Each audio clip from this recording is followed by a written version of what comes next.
This is A Few Good Fights. I'm your host Rob. I'm joined with Sean as always. How are you, Sean? Wagwan. Wagwan. Still don't know what that means, but someone commented. You're not cool hip enough. UFC 245 went down last weekend. A lot of big results. We're going to get into all the fallout from that because there's been plenty of fallout, a lot of news. And we're also going to look a little bit at the card this weekend and then tons of fans' questions. Let's get into it. So this is the MMA news, and I love the way you pointed at me there. That was brilliant. No one saw it, but it was great. You saw yeah, this is the MMA news, the big MMA news. And before we get to the topics that we chose prior to the show, just as we hit record, some news broke. Rory MacDonald has left Bellator. He was a free agent, which, to be honest, that flew under my radar. I'm not sure about you, Sean, but like when he went into free agency, I can't really remember seeing that, or at least I forget about it. Maybe that just says something about where Rory kind of is in his career right now. But he has left Bellator and he is now a PFL fighter. When you saw this news, what was your first impressions? Damn. Yeah, weird one. I didn't realise he was a free agent either. Yeah, strange. Probably, if I did, probably would have expected him to re-sign with Bellator. The welterweight division isn't bad. He's been there a while now. Yeah. There's some good fights still from there. Yeah, PFL's a weird one. Yeah. They do pay quite well, so he's probably got a nice little offer there. Yeah, I'd imagine that's what the thing is, because right now in Rory's career, he's been through the mill in the UFC. He's had some wars. Yeah, he's had some good fights in Bellator, and like remember a few fights ago when he was talking about how he wasn't really sure of his mind, and he was really in the game anymore. So maybe what he's doing now, he's looking at the landscape and saying, listen, if I go on a good run against, let's be honest, not as good competitors in the PFL and potentially win, what is it, $1 million is what their prize for the tournament. So if he goes in there and wins that and maybe closes out his career on $1 million, that ain't bad. And I wouldn't say he was making that in PFL. Plus, they do get paid as well for their fights as well, so I'd imagine he'd be on a decent enough contract. He'd probably on the higher end of their pay tier, so yeah. What does this say for PFL? Do you see this as a big scoop for them?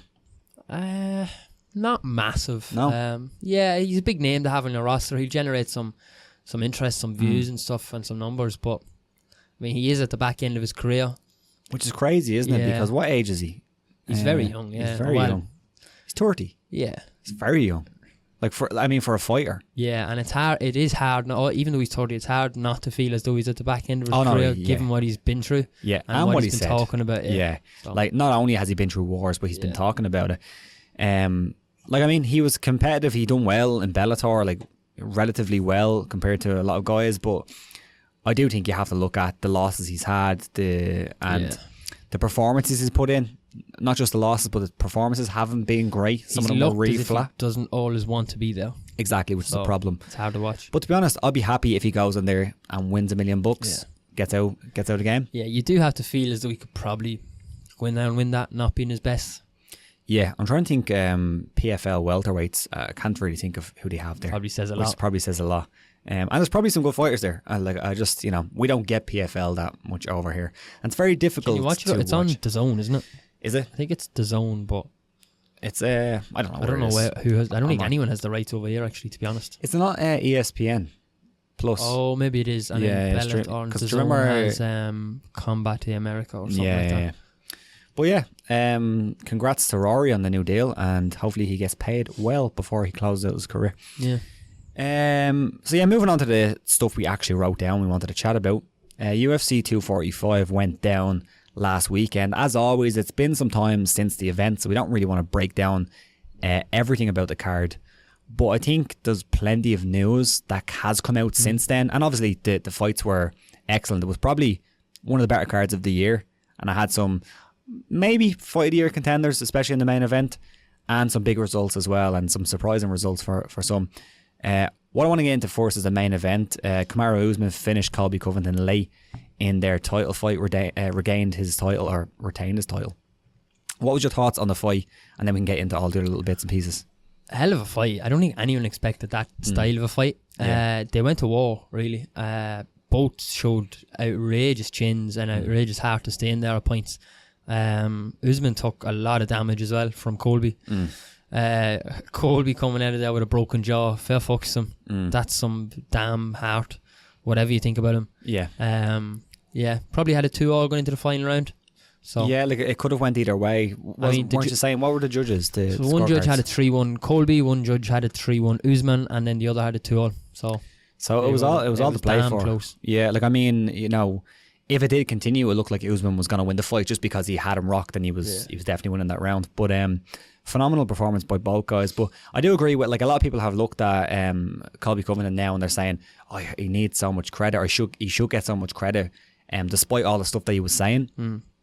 But I do agree with something I did read was, like, you can't say he was tough until you talk about Usman, because what a performance by Kamaru Usman.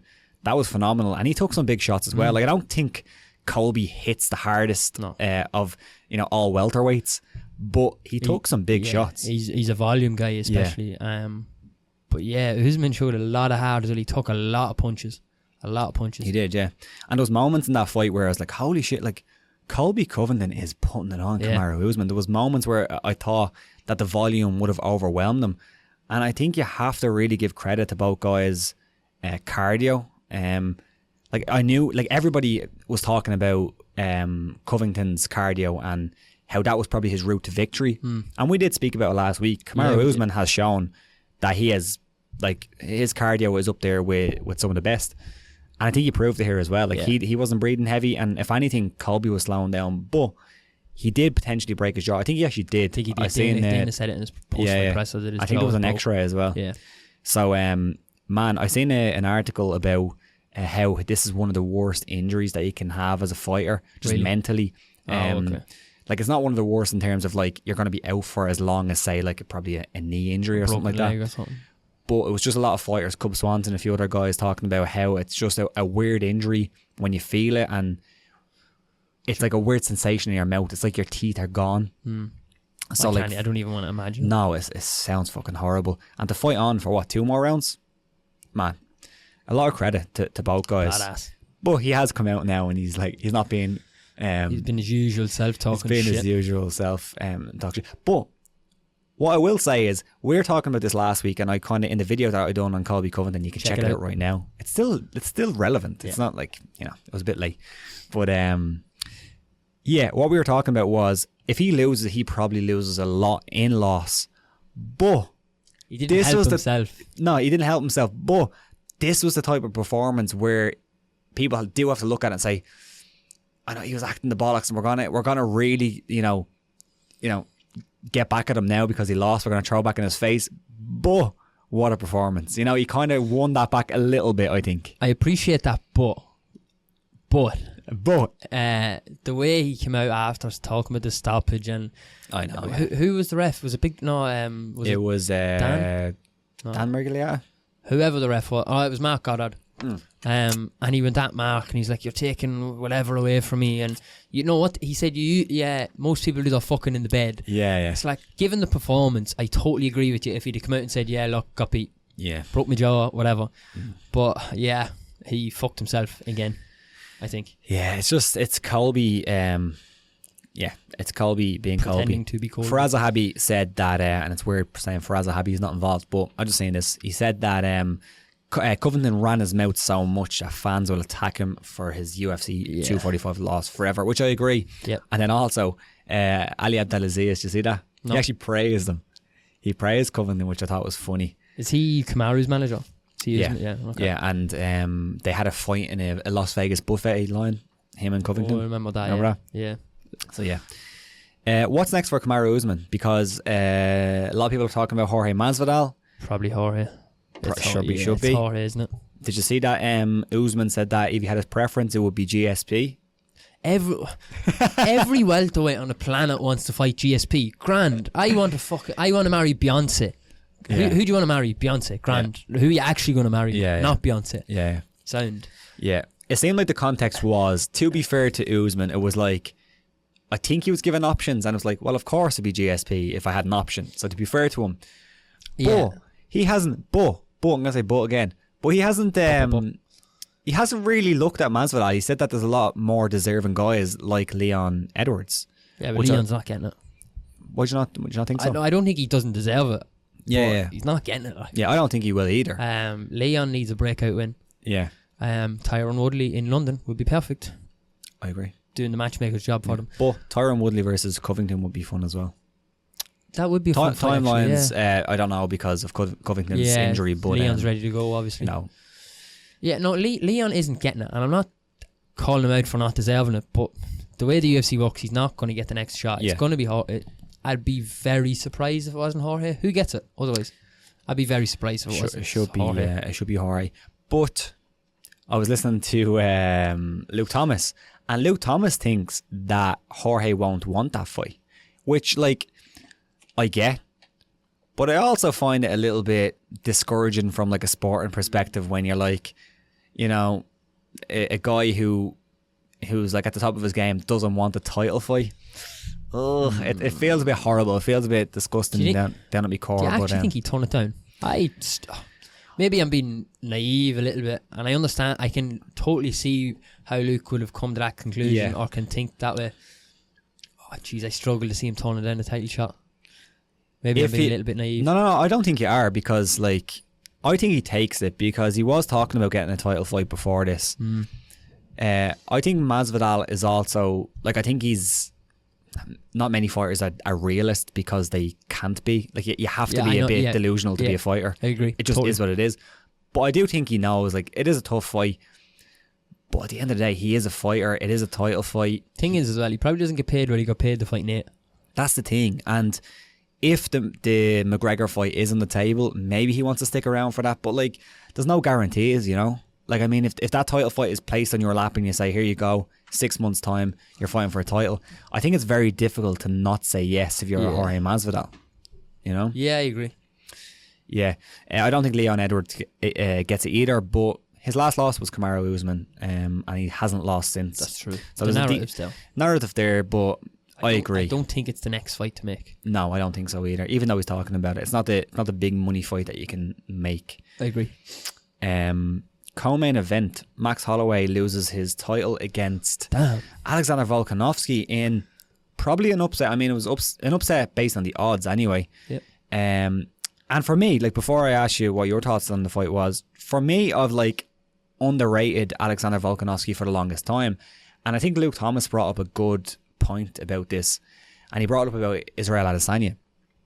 That a lot of the time, they're doing a lot of things that isn't that fancy, and I know Israel does a lot of fancy things as well, but he brought up the example of the Anderson Silva fight where Israel fought a really smart fight. It wasn't that dominant in terms of, like, didn't knock him down a whole lot. You know, it wasn't flashy. It was just very, very technical. And when you go back and look at the Aldo fight, he absolutely dominated Aldo, and Aldo couldn't really get into second gear. Fundamentals. It was just all fundamentals. And that's kind of what happened with Max Holloway here. I think it was a little bit flashier, probably a little bit more... I wouldn't even say flashy, but, you know, I think you could see a lot more what he was doing in this one. But I think the fact that he's not that flashy, that he kind of is flying under the radar a little bit. He's not really showing all his tools. But what was your thoughts on the fight? Man, the Blessed Express shudders to a halt. I know. Yeah, good for Max. I love him. He's one of my favourite fighters. But yeah, I've criminally underrated Volkanovski. And let's all hail Eugene Bellman.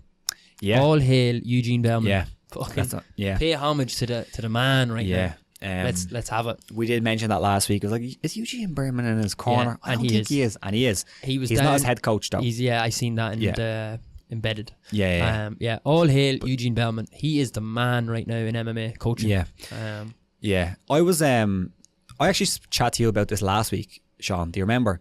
I was saying I want to do a video. It ended up being Colby Covington, but I want to do a video about somebody on this card, and I was thinking about Max Holloway, and one of the things I was thinking about was, man, he's been in the UFC so long, like, you can watch his career he's progress. Grown up in the UFC. Like, he had some outside the UFC, he had like 4 fights pro, or something like that, 4 or 5, and he had a bit of an amateur career, but, like, if you actually want to see Max Holloway's growth, you're watching it in the UFC. You can go to Fight Pass right now. You don't need to watch those couple of fights outside the UFC. No, they're irrelevant. You can see everything in the UFC. So for somebody, and I was thinking about that as in, man, isn't it so impressive that is there and guys still can't beat him? Yeah. Like, guys still are having trouble. But now you go back and you look at it, and when you have an absolute strategic genius like Eugene Berman and his other coaches who are going in there and they're looking at all this footage and they're saying, man, like we have so much information here. And that's what it looked like. It looked like they knew Max Holloway like the back of their hands. Yeah. They knew exactly what he was going to do. They took away his jab.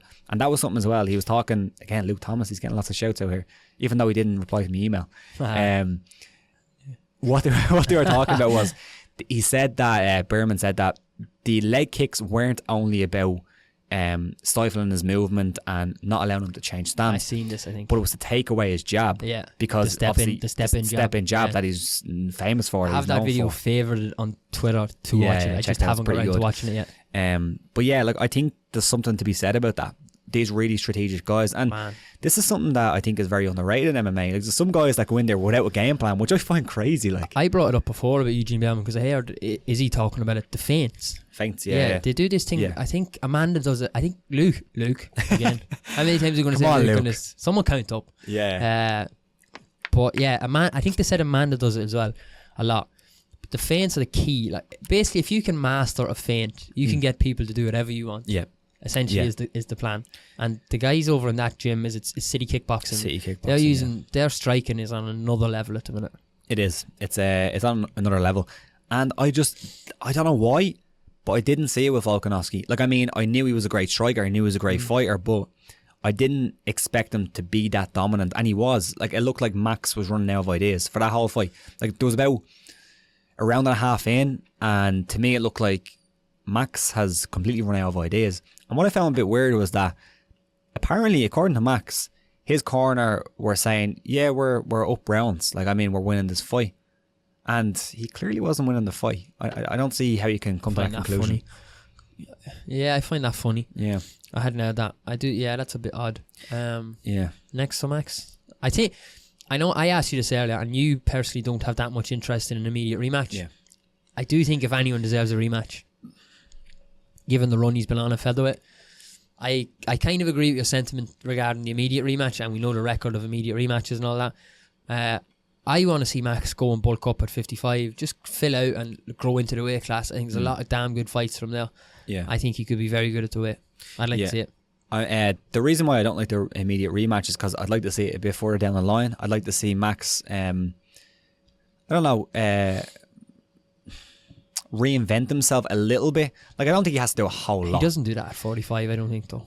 I don't know. It depends. It really depends. Like, I mean, other than the beat, I don't think there's a whole pile there from at 45. You're probably right in terms of that. Like, I'd just like to see him get one more and then see the rematch. I just would. And I say that in the sense of, like, I don't think he needs to completely reinvent himself. I don't think it's like it's broken. But there's some clear... He can be game planned, it seems. Dustin Poirier game planned him a little bit. And he was game planned on Saturday. So, yeah. Did you see the... I'm not sure, you might be able to pull it up on the screen. Maybe. There was an Instagram post by Max Holloway. I've seen see this, that? yeah. You may be getting on the screen. There's a link on the thing. But say what you will about Max Holloway's performance. His performance after the fight was phenomenal in terms of, like, him being probably the most humble guy in the world. You know? Sean's going to pull it up now in a second. But I thought this was spectacular. I need to scroll up on that side as well. Is it on the screen, is it? Yeah. Yeah, on the little thing.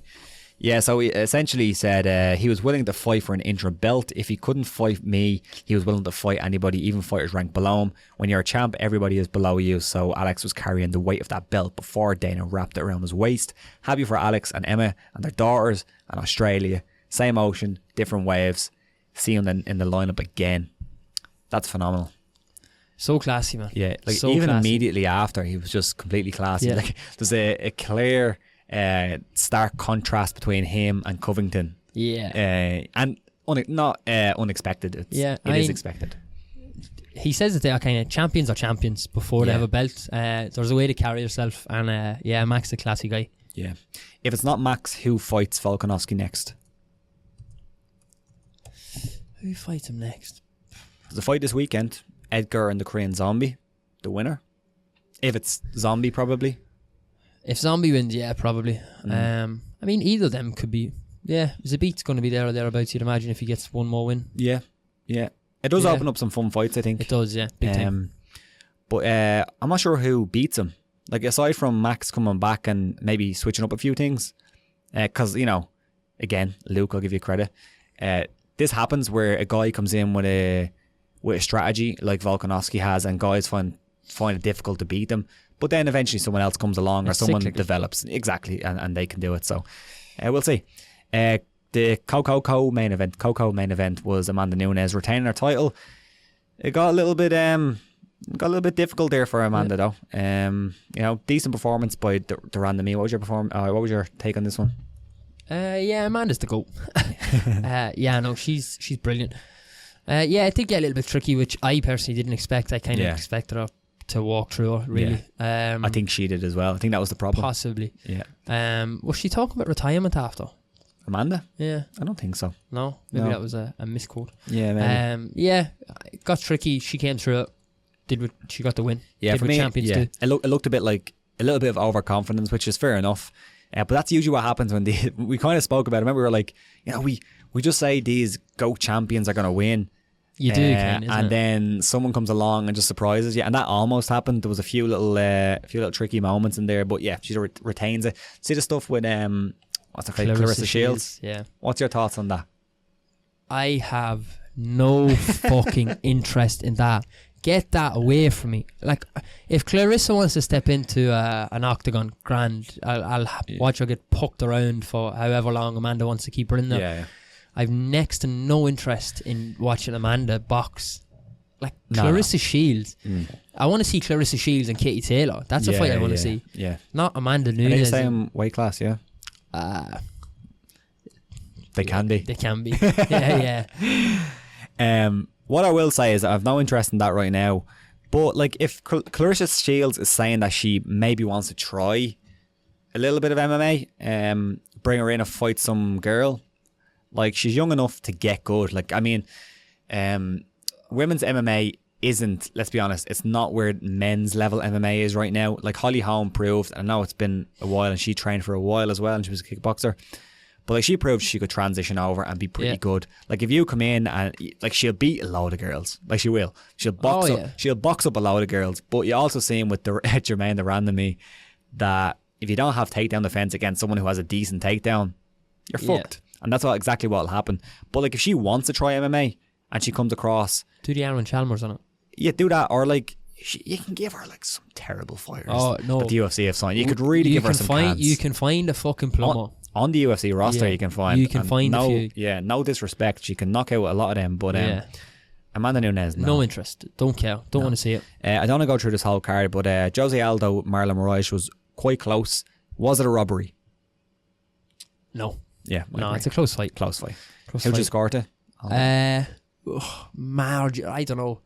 Marginally Aldo for me. Probably. It's so tough. But do you see this though? Henry Cejudo after the fight still called out Aldo, and now Aldo's still talking about a fight with him. And to be honest, wouldn't be surprised if they made it. Wouldn't be surprised if they made it. You just can't do it. No, you cannot do that. But surprisingly, Aldo looked all right at the weight class. I mean, I still think he looked terrible on the scales, and you know, I'm not. I don't know. It's still a little bit ugly, but didn't gas out. Oh, he looked really good. Looked aggressive. Took some big shots. Do you know what someone told me today? What? It was the first time Jose Aldo had used a nutritionist for this camp. Was it? I find that astonishing. He's got to. What did they say? Like, just don't eat. That's your nutritionist. Don't drink any water. Yeah. I find that amazing that he's got to the level of MMA. Pretty much one of the greatest of all time, Hall of Fame. Yeah. Never used a nutritionist. Tells you how new this sport is, isn't it? Max the featherweight. Anyway, that's a debate for another day. Joe Rogan be all over this. Peter Yan, competitive fight up until the end, I thought, but knocked out Uriah Faber. Finished him with a head kick. It looked like he was going for a knee and then just landed the head kick. Beautiful. Peter Yan is a problem. Uriah didn't look bad either. Like, he looked okay. Like, he looked good. Like, I mean, he looked probably as good as most guys have looked against Peter Yan, but Peter Yan is a bad motherfucker. He's a bad mother. He's also like a low key great shit talker. Have you seen this shit talk? I love the Eastern Europeans, man. I think they're hilarious. I think you have to, like, they're not going to come out and be as eloquent and as good at talk, just good at speaking, as I stutter over my words there. As us native English speakers. They're just not going to be able to do that. No. I think Khabib is hilarious. I don't think people appreciate him enough. I love Khabib. Yeah, his shit talk, again, it's low key, excellent. But leading up to the fight, he was talking about Uriah Fair. He goes, it's going to be very difficult to knock him out because he has 2 chins, which I thought was brilliant. And now he's talking about Cody Garbrandt, who's calling for a fight with Peter Yan, which, Cody, I know you want to get back in there. I know you want to avenge your mate's loss, but Cody, I think you're on fucking hands up. You're on a 3 or 4 fight losing streak with all knockout losses. No, and it makes no sense. I know Cody is a bit of a name, but that makes no sense for Peter Yan. Come on, get out of there.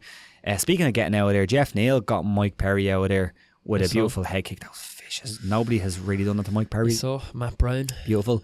Irene Aldana could be next for Amanda Nunes after a beautiful left hook.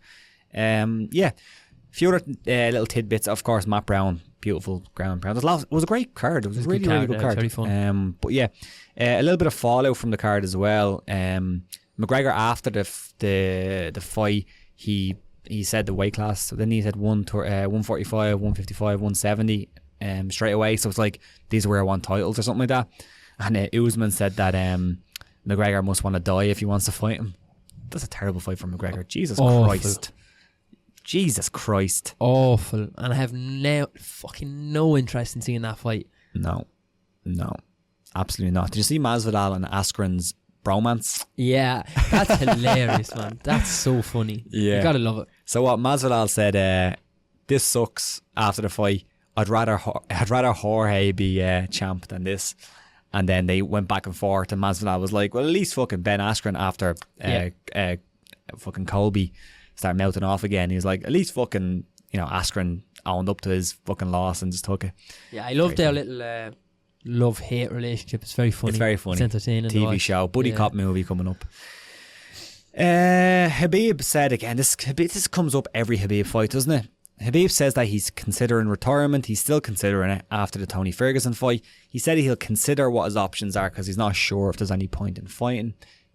It is respectful, and we said this as well. Like, if he goes out there, we've said it so many times, 30-0 maybe, and then calls it a day, it would be beautiful to see. I don't think a Khabib retirement at any point would be overly surprising. No. They're just bred. I keep saying those guys are bred differently. They're not in it for fame, glory. No. I don't think, as much as they love the game, I don't think they're just as addicted. Khabib, anyway, I don't get the sense that he's just as addicted to the game. Yeah. And a lot of those guys, I mean, the overall aim should be of getting into MMA should be to get out. Yeah, and I think like with Khabib, I think he's a really competitive guy, so I think he still has that.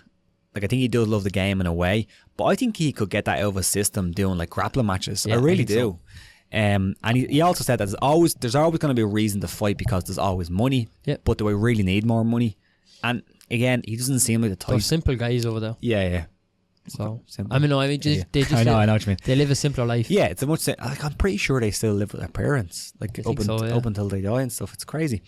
But yeah, if he retires, man, fair play to him. Do I want to see him retire? Absolutely not. No, definitely. 30-0 would be cool. 30-0 would be fucking awesome, to be honest. Yeah. Brian Ortega said that he won't need surgery for his torn ACL. Says that the Korean Zombie fight is still on his radar. I'd love to see that fight.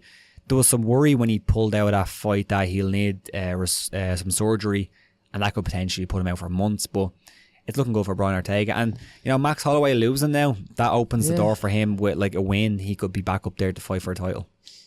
Yeah, I just want to see Ortega back in there. It's been a while. When was that Max fight? It seems like ages ago. It seems like ages ago, yeah. It was this year, wasn't it? Pretty sure it was. I think it was. I just want to see Ortega back in. I think the zombie fight was a really fun one to see him back in there. So yeah, hopefully he heals up soon and we see him again. Yeah, even if Zombie wins or loses, the fight still makes sense. If Zombie wins, he's probably next in line for a title. If Zombie loses, the fight still makes sense. So you know. Yeah, that was late 2018. It was it was very late 2018. It was December. Great card, really, really fun card. I'm sure there's a lot of news that we're missing from that, but we have some fan questions that we're going to get to in a bit, and it'd be sweet. There's a card this weekend. There is. Yeah. Did you just forget about that, Rob? No. Okay. I kind of did. It's kind of forgettable, but the Korean Zombies on it. Nah, the main event is cool. I like the main event. we're not going to get into this card too much. We're not going to break the full thing down.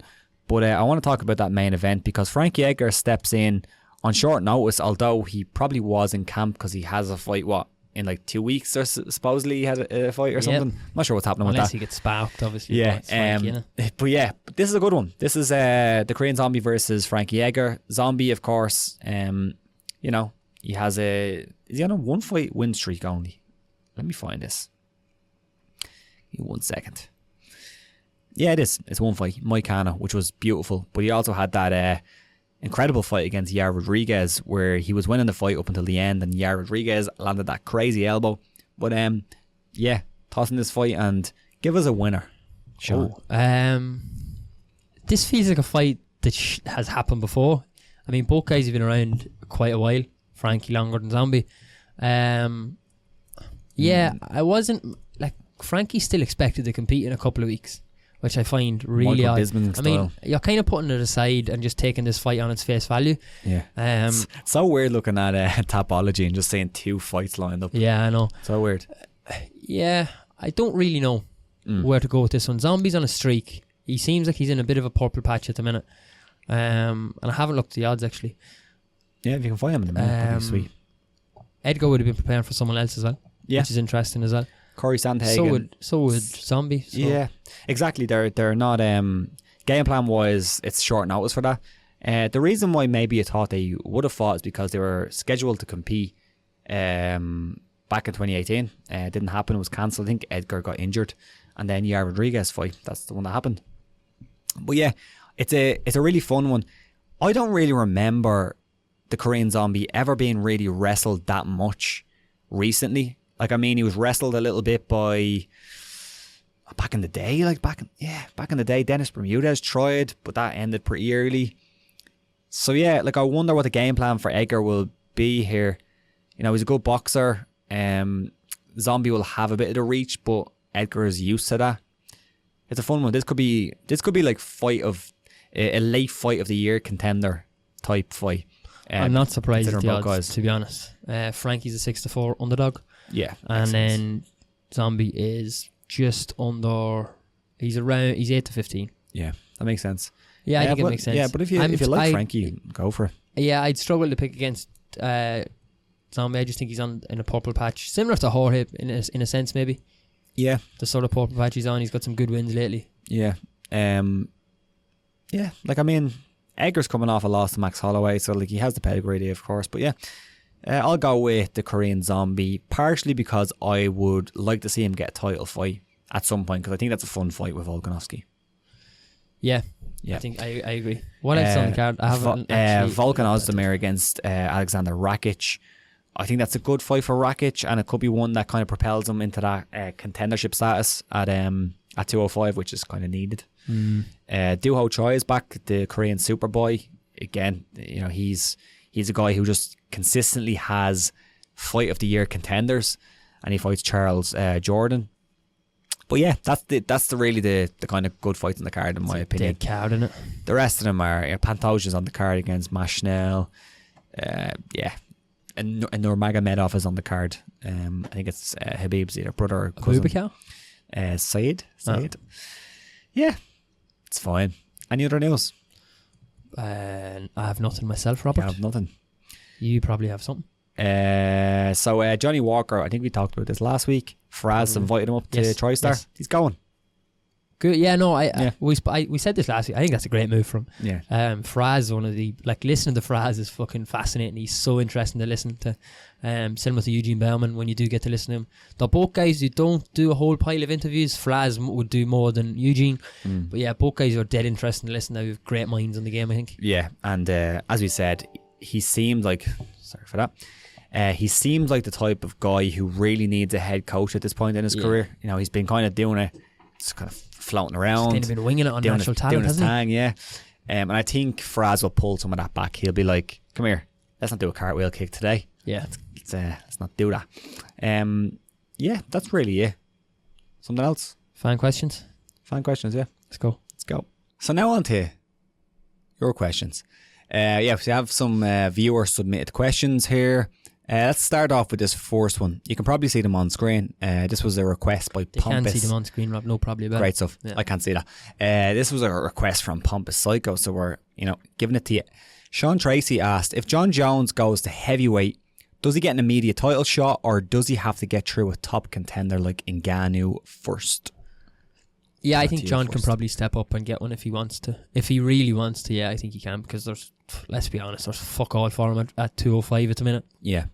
I think DC and Stipe is the fight to make again. I think the trilogy there. But I think let's be real, I'd be surprised if John wanted a title shot and didn't get it at heavyweight.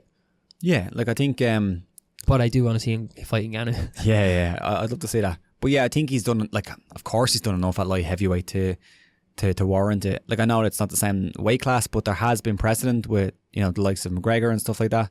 And we've seen it like champion versus champion, because if he does move up, assuming he doesn't lose the title, they're going to let him at least keep the title for a bit to do champ versus champ. So they're going to want to do that. So yeah, I think that'd be fine.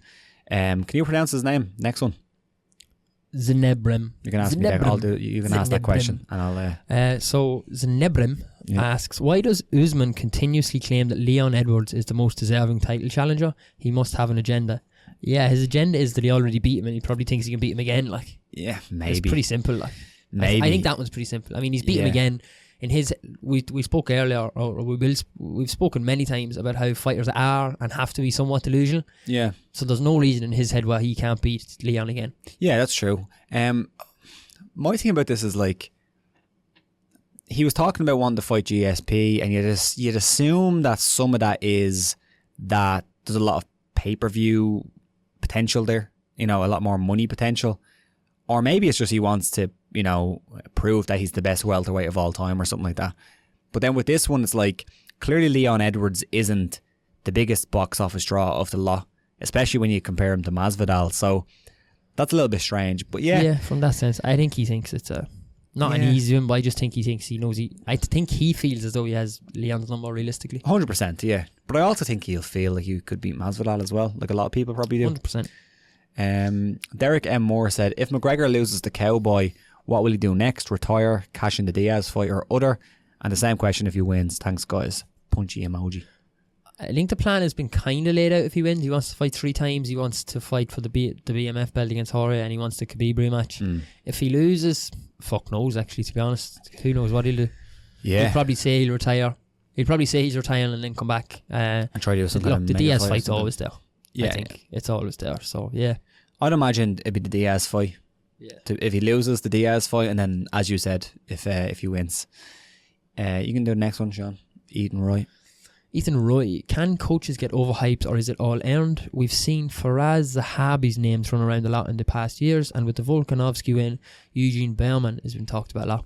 I think it's like anything, isn't it? Like, if 100% they can get overhyped, especially with a guy or girl coach who get a lot of success quickly, and then maybe haven't really shown it over time. Like, I think the perfect one was Edmund Tarverdian, who had a lot of success with Ronda, and a lot of people were talking about him being an excellent coach, and then, head movement happened, and head movement. I think he proved he was a little bit overrated, but now he's doing good with Edmund Shabazian, so who knows? I think, to be honest, I think a lot of people would say that about John Kavanagh, if I'm being honest. Whatever. But yeah, 100%, like anything else, like a fighter, it can definitely get overhyped. Yeah. Pompous Psycho getting a mention again. Yeah. Thank you to Pompous Psycho and Sal for their consistent contributions on this question. Yeah. Are you going to do this for them?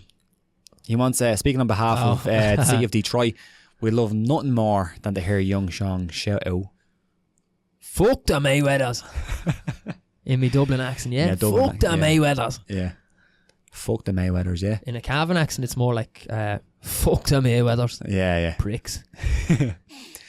They have a little, in terms of rising female MMA stars over the last few years, do you see them having a much shorter careers than some of the male MMA stars over the past few years? Reason being the likes of Tito Ortiz and Chuck Liddell / Fedor still fighting in other promotions well into their 40s. Do you think the female stars don't have the durability of MMA stars?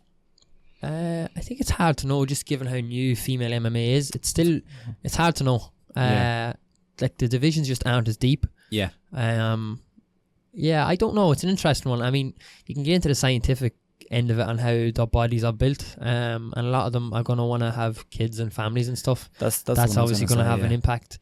Yeah, it's an interesting one, and we probably won't know for another 10-15 years realistically. Yeah, look, I think like if you look into the data, like we don't have a whole lot as you said, Sean, but I think if you look into the data, or if you want to try to predict what the data will look like, I'm sure on average female MMA stars careers will last shorter than male MMA stars.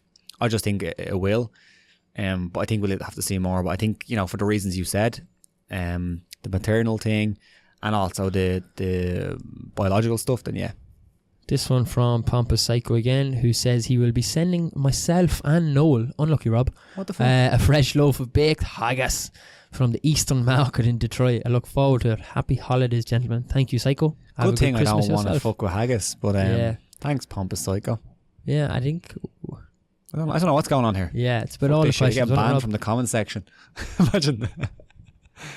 Yeah, we saw this from Pompous Psycho. Yeah, what the fuck is this? Who the fuck is Andy Steele, man? What fighter have you given this nickname to? Because tell him I'll fight him, yeah? So he said at UFC, you can see on screen, he said at UFC 245, we saw the continued rise of Andy Steele, and then he said a lot of other stuff which you can read on thing.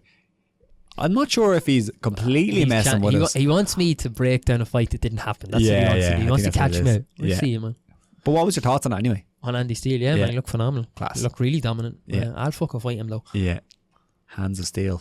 Andy Hands of Steel. Any more? Probably. I think they were kind of piss take ones. Oh, sorry, yeah. Who does Pompous Psycho or Sal? Sorry, Sal, not Pompous Psycho. Sorry. Who does Colby fight when he returns? That's a good question. Ty Quill, Leon, Ponzi, Mike Perry, Dustin. I like the Ty Quill one. I like the top two. The top two makes sense if they don't fight each other. If the top two don't fight each other, either of them makes sense, I think, Yeah. Both good fights.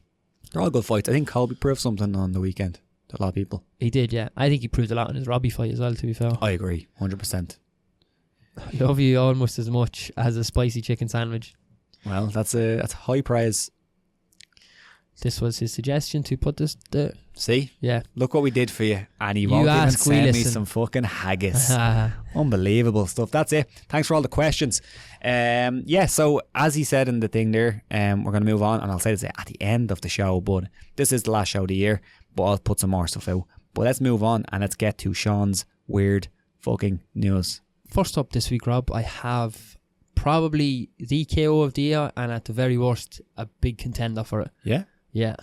It's badass. Where's this from? Not sure. Russia. Yeah, some hard fuckers anyway. Pitbull. So for the people listening, he has him up against the clinch. He has him against the cage in a clinch. He's gone for a head kick. He missed and he tripped. Guy looks hurt. Flying knee. Holy moly. That was one of the most beautiful flying knees I've ever seen. Yeah, that was beautiful. I mean, the contact with his knee. Can I critique it? Yeah, go on. No, I was just going to say, the guy was fucked. That guy was a sitting duck, but still. He bounces his head off the cage as well. Sick. Yeah. You love to see it. You do. He doesn't. But yeah, we'll watch it one more time. Yeah. So that land, maybe he was hurt really badly because none of those really land. None of those land. Misses. Is he gassed or is he hurt? I think bit of both. Potentially a mixture of both. Holy fuck, the way his body hit the floor there. Man, he went limp. Disturbed, let the bodies hit the floor. It's like, did you ever watch Morning Combat? No. Oh, I watched some of it with Luke, yeah. And Luke's host, he always does like 90s references. I just done a 90s reference there. Okay. Shout out to all the 90s probably babies. Probably early 2000s. Get that one. Disturbed. Let us know in the comments below when that was. One of my favourite all-round blokes in the UFC, Tai Tuivasa. He's on a big losing streak now, but still a nice guy, funny guy. Tuivasa, yeah. What's coming up? It's a Shuey, of course. With Cub Swanson. Oh, yeah. I did see this. Yeah. It's disgusting. Cub struggles. Look at his face. Yeah. Tai is loving Whose shoes are they? Oh, God knows. What I've always wondered about the shoey. Yeah. What do you do your feet after? Your shoe is soaked. You just have wet feet, like. Because I've seen Cowboy do it from his boots. Yeah. And I'm like, is he putting his foot back in that? Oh, my God. Look how happy he is to do it as well. The guy behind him is yeah, that guy there. Yeah, it's very funny. Toy shoey. I have heard him talk before as well about how every time he goes anywhere now, people just want him to do it. Yeah. Like, I mean, it's like 9 a.m. He's like, do a shoey, and I'm like dude, it's 9 a.m. Yeah. I'm not gonna say like there's a reason why he's not in shape, but like saying throwing shade at the UFC heavyweight. I'm joking. Spud Life content this week. Yeah. Interesting one. Is that like an omelette on top? I think it's an omelette, to be honest. Yeah. Bit burnt. Ooh. You gonna critique him like that? No, I'm just saying. Just a forced tie to Avasa and now Will Fleury. No, looks good. I'd nice, eat that for sure. Yeah, I would definitely eat that. That looks very nice. Yeah, I like his mixture of the recipes he's been going with lately, and it's not just a plain sort of chips, spuds, and like I don't know, steak. Bit of mixture, bit of flavour, bit of spicing things up a little bit. Yeah, big fan of it. Yeah, but yeah, that's all this week, Rob. That's awesome. Let's go to Educating Young Sean, and I'll get your thoughts on a fight I gave you last week. Alright, Sean, so last week I gave you a fight involving Uriah Faber, but it wasn't the one that he fought on the weekend. It was obviously going back. It was Uriah Faber versus Dominic Cruz, number 1. What was your thoughts on this one? Hell of a fight for the few minutes that it lasted. It was quite funny watching they did show a bit of build-up, and it was quite funny looking at Dominic. Looked so young back then as well, so baby-faced. Uriah's record at the time was like 17-1. I was like, geez, even back then Uriah was around a while. Yeah. It looked impressive with the submission. The guillotine was very good, very slick. He rolled into it. It was tight as well, wasn't it? Like the way Dominic was, like he was really trying to fight it. Once he got that left arm under Dominic, it was like it was tight, man. Yeah. And Dominic was so annoyed with himself that he had the tap. Yeah. But yeah, it was good. Yeah. So at that point, Uriah Faber, was 16-1 or 17-1? Around one of those, yeah. Yeah, and it was like 9-0 for Dominic Cruz, so that was his loss. But yeah, I always thought this was a fun one, and it's good to go back and look at it, especially considering their history as well. But it was a fun fight. For next week, what I'm going to give you is going back a lot further. It's the UFC, and it is UFC 22. Damn. It is Frank Shamrock, not Ken Shamrock. Frank Shamrock versus Tito Ortiz. Tito's still going. Tito, yeah. UFC 22. Think of that. And he's still going. Knocking out like wrestlers or finishing wrestlers. Mad. But this was a fun show. We talked about loads of stuff. I can't even remember what it was because it was so good. But thanks for joining us as always, Sean, and thanks for joining us, fans, audience. This was fun. We won't be back next week because it's the Christmas break. But I'm gonna try to put some stuff out. Don't know what yet. We'll see. Something. Yeah. And then we'll be back. What day do we back, Sean? The 10th. Somewhere near there. We'll around that, yeah. Don't hold me to that. Yeah. I think the 9th. The 9th. Yeah. We'll record on the 8th and it'll be out on the 9th. It's early-ish January. We'll be back. But yeah. Dates aren't my forte. No, they're not. In more ways than one. Yeah. Someone, please.